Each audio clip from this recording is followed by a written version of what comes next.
Guys, welcome back to the channel, welcome back to another video. My name's Tristan, and today I've got this beautiful 2022 Volkswagen Arteon.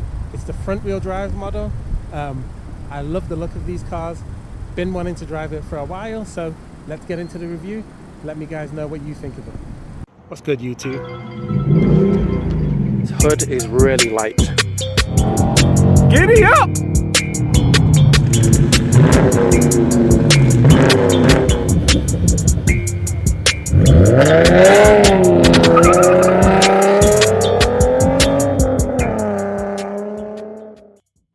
If you haven't already, be sure to subscribe to the channel and make sure that you hit the notification bell so that you can be alerted of any new uploads that I do, and hit the like because it helps the channel to grow. On with the video. So let's get right into this review. This is an amazing looking car. I think that it looks really sleek. This looks like what the old Volkswagen CCs used to look like. It kind of has that really sleek shape, just like the Kia K5 did. But the beauty about this car is it actually is a full hatchback. The K5 is kind of like a fake hatchback, looks like a hatchback like the Stinger does, but it actually doesn't go all the way into the cabin area. But this is just really nice looking, I must say. I love this color black on it too.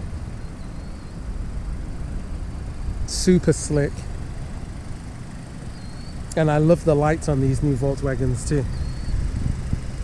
Just gives the car an amazing look, in my opinion. Very aggressive looking at the front. And I like these wheels that it's got on it too. I believe they're 18s. Let's take a look. Yeah, they're 245 R18s. So they are 18-inch rim, decent size sidewall, so it gives you a smooth ride when you're driving. You've got this awesome looking R-line badge right there. And then you've got the turn signals here. I believe it's the turn signal. Let's test it. Yep. See how when you're turn signaling, it lights up. So very nice looking, very slick. I love the way that they've blended those into the mirror. But overall design of the car, I'm really digging. I even like the back of the car. I'm not crazy about the Arteon sign. I kind of wish that this was blacked out, but it doesn't look too bad. If you go ahead and open up the trunk, it does open up, you know, all the way inside. So the trunk space is absolutely huge. One of the best size trunks that I have seen in quite some time. You get a real spare tire down there, 27.2 cubic feet. And if you fold the seats down, which both the rear seats fold down, then you get 56.2 cubic feet with the seating area. So I can't even remember a car other than something like the Kia Stinger where you actually get that much room in this vehicle. Absolutely amazing.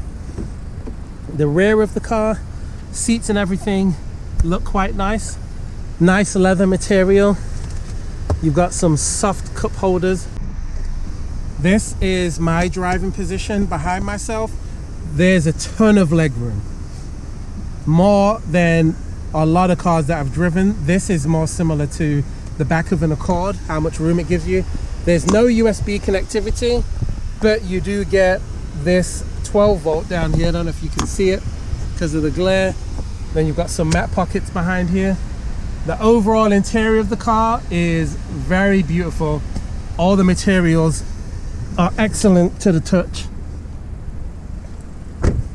I've got no complaints about the interior quality. These pedals, you actually get a large aluminium dead pedal and two large brake pedal and gear shifter. And the car,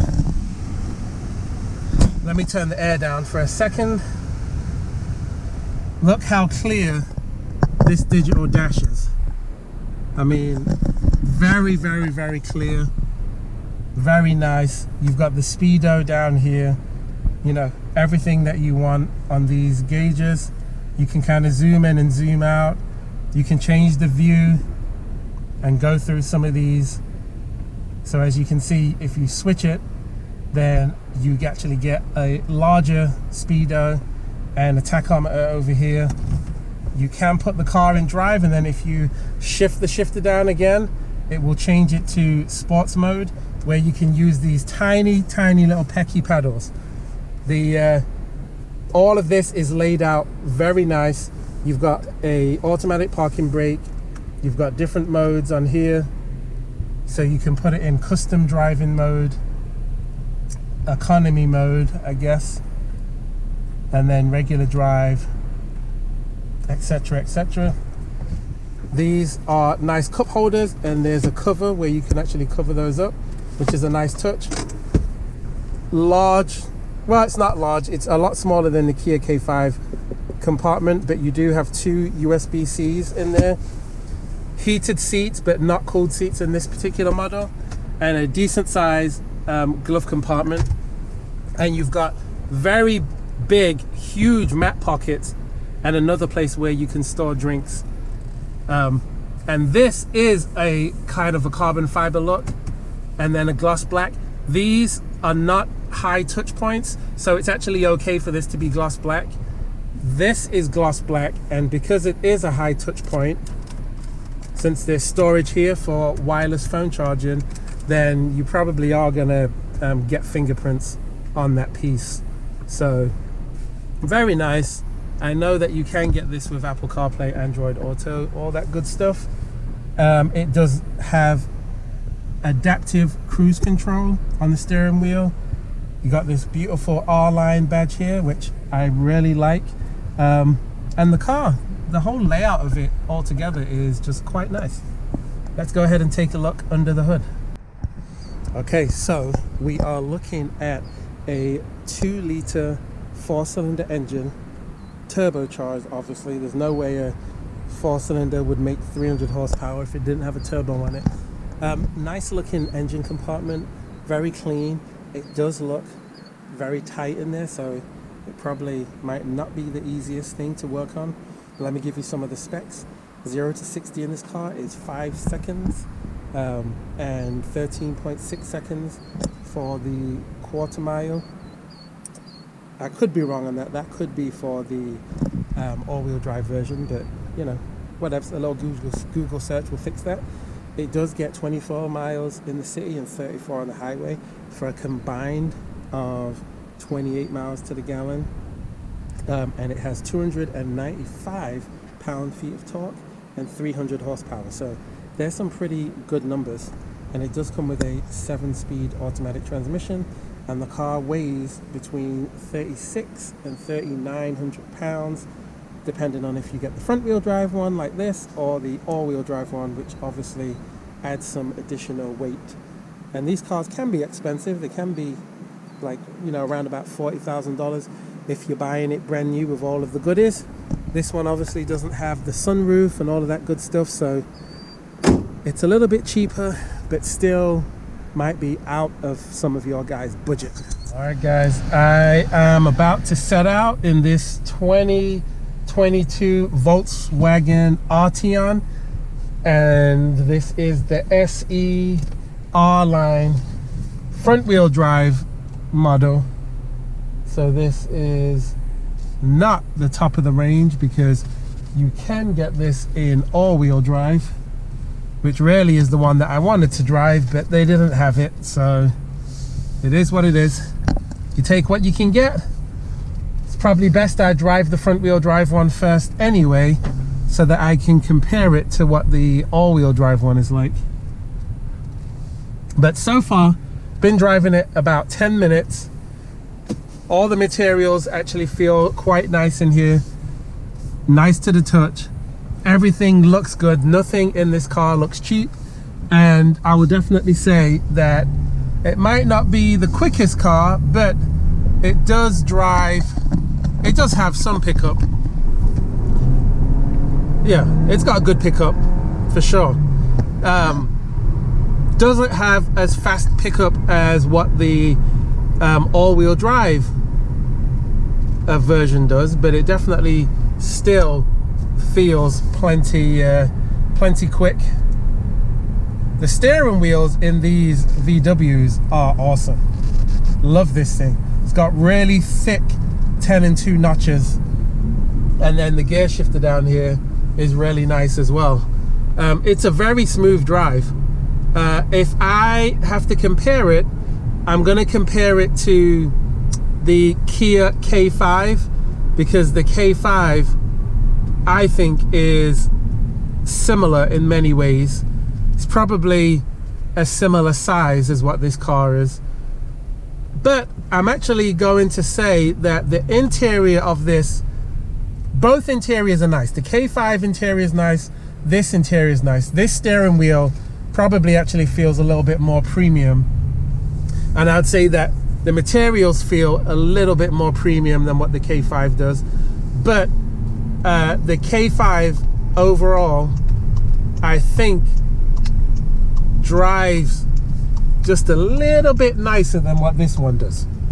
Just a little bit. It's not, you know, it's not like a huge gap between the two cars, but I think you can definitely tell that the K5 drives a tiny bit nicer and is probably a little bit more quiet in the cabin. And I felt like there was a bit more space in the K5 too. You know, I'm 6'4", so I'm a good size, and I definitely feel like this car has a little bit less room. Don't think I'm calling it small by any means, because I'm actually not. Both this and the K5 are a good size. And if you're wondering why is my face so sweaty, well, that's because I'm driving with minimal air conditioning, because I'm trying to make sure that you guys can get the sound. But I will say that this dash is very nice. Excellent display. And it does drive nice. It's quiet. I mean, I'm going 56 miles an hour right now. You do get a little bit more road noise than what you do in the K5, but it's not that much more. So yeah, I mean, this is definitely a nice car. Definitely liking the way that it drives. Power delivery, not bad, not bad. Look at this dash. This is obviously got the navigation screen on right now. Give you a little bit of a closer look. Very nice navigation screen, and the radio and everything look good. And I'm liking this frameless mirror. So the car drives and looks nice. I actually think, looks wise, I would pick this over the K5 because it's a little bit more sleek looking.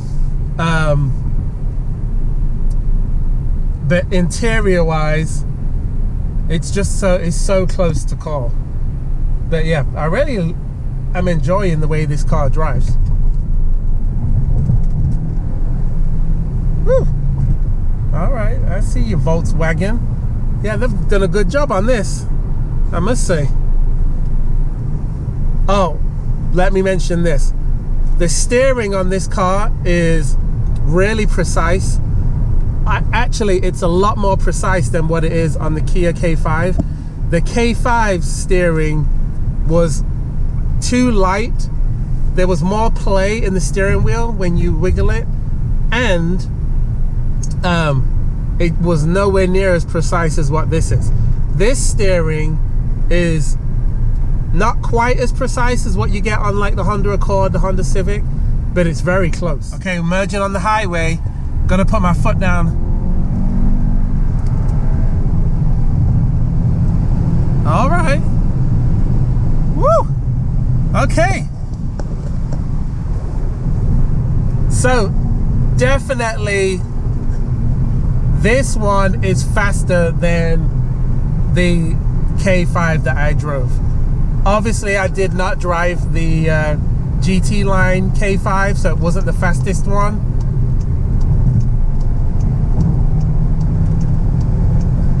Woo, this has got some good pickup now that I'm on it. One thing I will definitely mention though is when you put your foot down in this car, since it's front wheel drive, you definitely get a whole bunch of torque steer. That is one thing that I am noticing big time in this car. Major torque steer. But yeah, loving the power on this thing, man. Loving the power. That is excellent.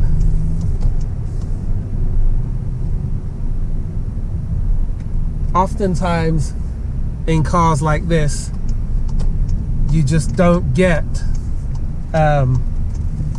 you know, good power, but this definitely got good power to it, but lots of torque steer, lots of torque steer. One thing that I noticed that Hondas do very well is to mitigate the torque steer. Okay, now that I've switched the gauges over to this view instead of it being the navigation, we're gonna do some pulls and see just how fast this car really feels. But it does drive smooth. Holy cow, the car is smooth. I gotta give it that.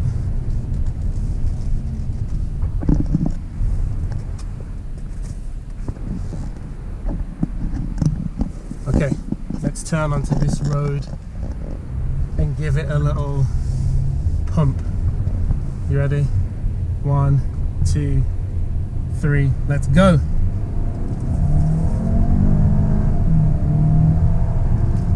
Oh yeah. Yeah, the torque is definitely nice in this car. It definitely, from a torque standpoint, feels like it's got a little bit more torque than what my Camaro does. Well, round about the same, but the way the turbo kicks in, it makes it gives it that extra shove. Let me try again.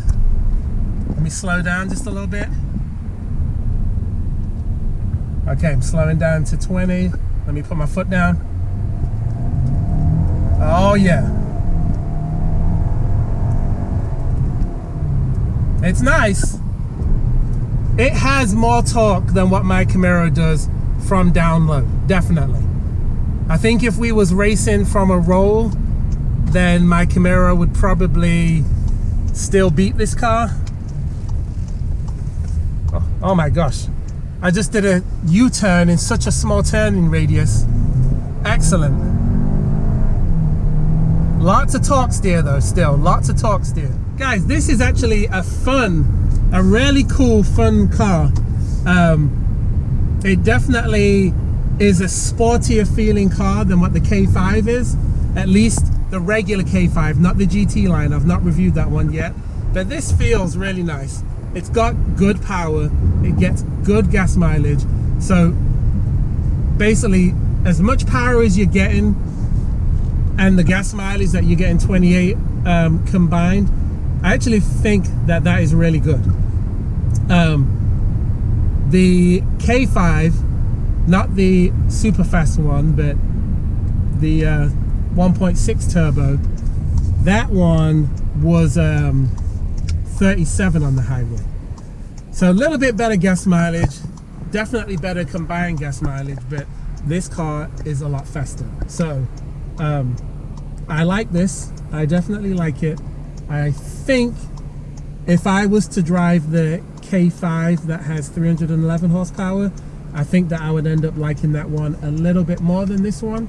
But this is still a good car to pick. So leave your comments down below. Don't forget to like and subscribe. Share the video, helps the channel to grow. And I'll see you in the next one. Peace.